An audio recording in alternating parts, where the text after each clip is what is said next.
अच्छा नहीं हो रहा है, कैसा हो रहा है? अभी हम पहुंच गए अपने रूम में और ये होम, चलो।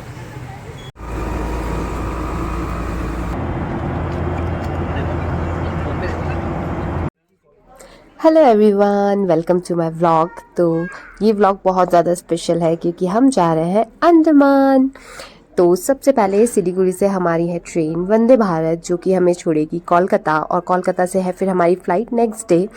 तो एक रात हम कोलकाता में ही हॉल्ट करेंगे। तो अगर कोई अंडमान की ट्रिप प्लान कर रहा है तो ये व्लॉग उनके लिए बहुत ज़्यादा यूज़फुल है, क्योंकि मैं बताऊंगी कि हमने हमारी ट्रिप कैसे प्लान करी, किस तरह से बुकिंग करवाई, फेरी की, होटल्स की, और सब कुछ, कैसा ट्रांसपोर्टेशन है, सब कुछ मैं बताऊंगी आपको इस व्लॉग में। तो इस व्लॉग में बने रहें।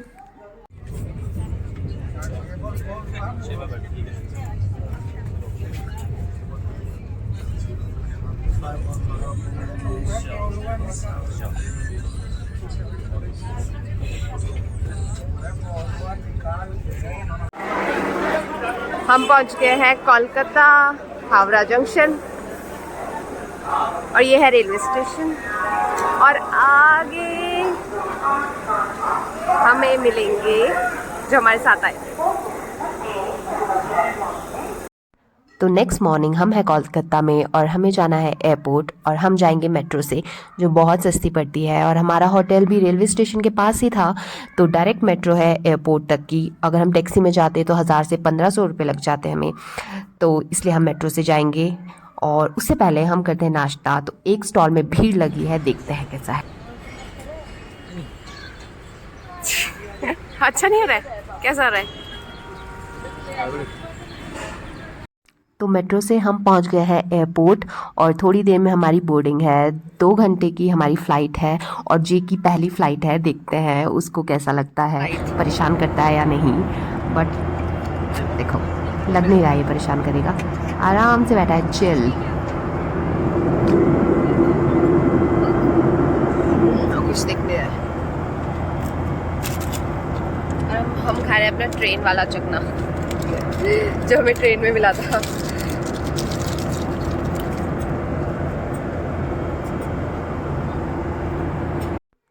तो शाम के बज रहे हैं 3:30, और हम पहुंच गए हैं वीर सावरकर इंटरनेशनल एयरपोर्ट पोर्ट ब्लेयर में।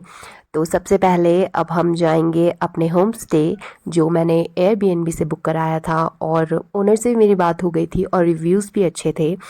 तो अभी हम जाएंगे ऑटो से। तो यहाँ पर बेस्ट है कि अगर आपको कहीं जाना है तो आप ऑटो से जाओ, क्योंकि ऑटो हर जगह जाते हैं यहाँ पे, और उनका प्राइस भी बहुत रीज़नेबल है।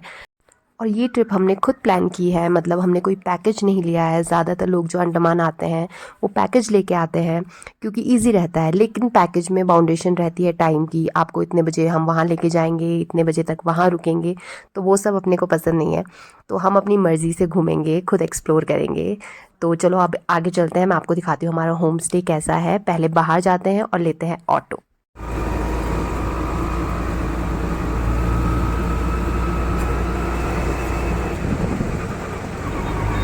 अभी हम पहुंच गए अपने रूम में, और ये होम स्टे हमने बुक किया था, और ये है जे।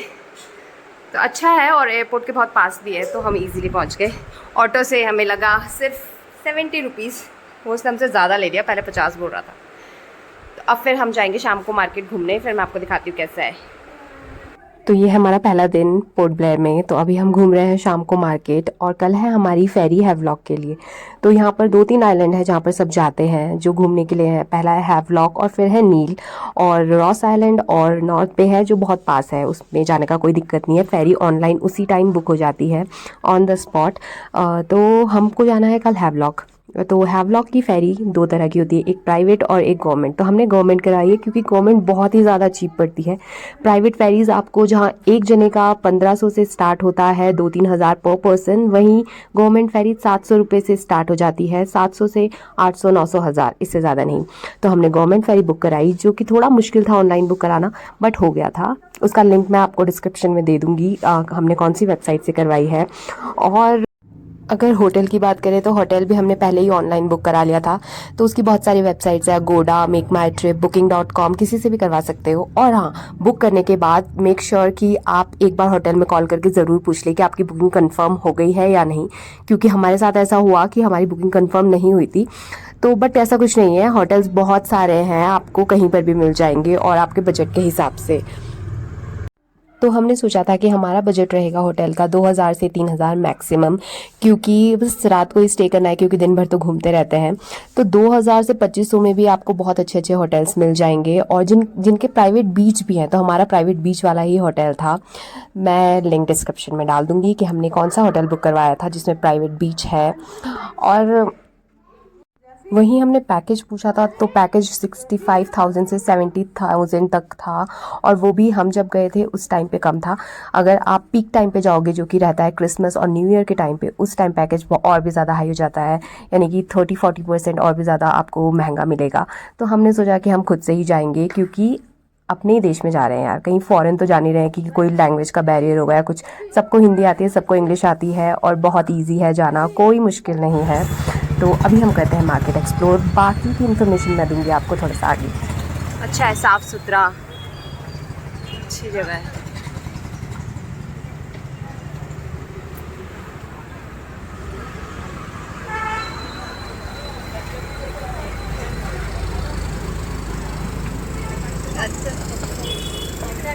सब ने जनरेटर चला रखा है।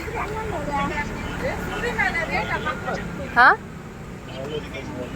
चले। और ये अंडमान का मार्केट, ये दोनों, और ये है क्लॉक टावर। भटकते भटकते हालत खराब। ये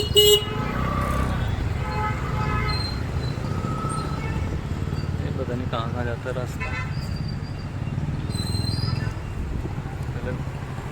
बियर का पूछते हैं, बियर कहाँ मिलेगी, उसके बाद चलते हैं। हो गया। हाँ। तो अभी हम पहुंच गए हैं सेल्यूलर जेल। अभी हम यहाँ से लेंगे टिकट और फिर जाएंगे अंदर। वहाँ से टिकट काउंटर, आओ आओ आओ आओ आओ, उधर ही रखवाना पड़ेगा। ले लिया हमने टिकट, और हमारा 2 जने का टिकट है 60 रुपीज़ का, और हम जाएंगे अंदर। यहाँ से है टिकट का। तो हमारी जो फेरी है वो 11 बजे की है, तो उससे पहले हमारे पास बहुत सारा टाइम था, तो हमने सोचा हम सेल्यूलर जेल घूम लेते हैं। तो ये है काला पानी की जेल। यहाँ पर सबसे पहले एक म्यूज़ियम है, और यहाँ पर गाइड भी अवेलेबल है, तो हमने गाइड नहीं लिया है। और गाइड 200 से 300 रुपये का है। एक ग्रुप के साथ लेके जाते हैं, तो उसमें गाइड आपको सब कुछ बताता है, लेना है तो वो भी अच्छा है। पर ये छोटा है, इसके साथ कहाँ हम अपनी मर्ज़ी से घूमते हैं। तो ये है म्यूज़ियम। और हाँ, अपना लगेज बिल्कुल मत लेके आना, क्योंकि यहाँ पर लगेज रखने का कोई भी कुछ भी जगह नहीं है। लगेज हमने जैसे तैसे एक नारियल पानी वाले भैया के पास छोड़ा है, और बाकी आओ तो खाली हाथ आओ, लगेज रखने का कुछ सिस्टम नहीं है।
यहाँ अंदर भी एक म्यूज़ियम है।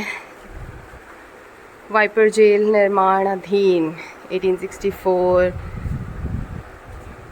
Old jail at Veerpur island.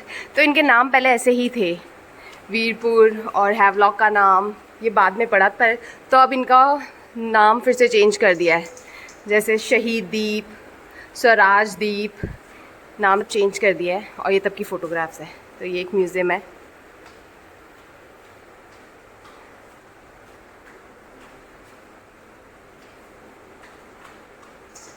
कितनी पुरानी फ़ोटोज़ है यार।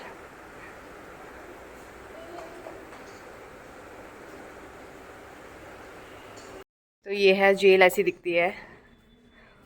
और देखो ये अंदर से जेल इतनी बड़ी, इतनी ही बड़ी। इसमें और भी छोटे छोटे भी वो होंगे। जे रहने दो, वो उनके खाने का बर्तन है, इसमें खाना मिलता था। अरे रे रे रे, चलो आ जाओ। और यहाँ से खाना पकड़ाते थे, और उसका लॉक भी देखो कितनी दूर है, ताकि ये भाग ना सके। हाँ, ये देखो यहाँ पे लॉक है, यहाँ पे दरवाज़ा है, और यहाँ पे लॉक है, इतना बड़ा।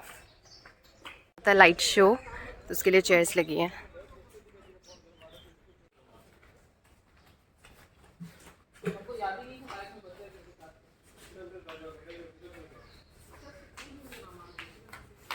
ये है तेल की घानी, इसमें तेल पीसते, आई मीन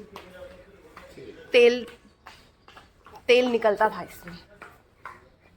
ये देखो ऐसे काम करवाते थे। नारियल फोड़ रहा है, देख रहे हो? ये अंकल देख रहे हो यार, भयंकर वैसे मारते थे।